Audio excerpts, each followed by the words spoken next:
پچھلے دنوں جو نیوز آ رہی تھی امیگریشن کی طرف سے جی اسپاؤزل اوپن ورک پرمٹ کے بارے میں، جس میں کچھ چینجز آنی تھیں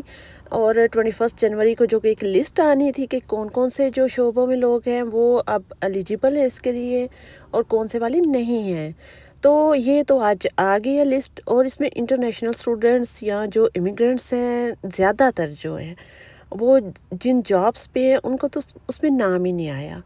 اور اس جابس کا تو مطلب نام بھی اسپاؤزل اوپن ورک پرمٹ کی لسٹ میں نہیں آیا، جیسے بیکرز، بچرز،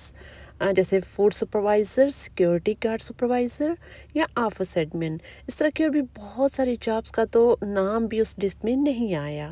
کہ جو اپنے اسپاؤس کو کینیڈا بلا سکیں یا ان کے لیے اپلائی کر سکیں.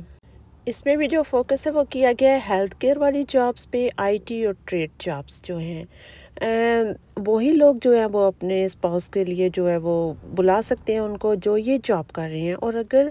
پی آر کے حساب سے دیکھیں تو اس میں بھی وہی لوگ ایلیجیبل ہو رہے ہیں جو کہ انہی جابس میں جن کا ذکر ہے انہی کو فیوچر میں پی آر جو ہے ملنے کے چانسز ہیں.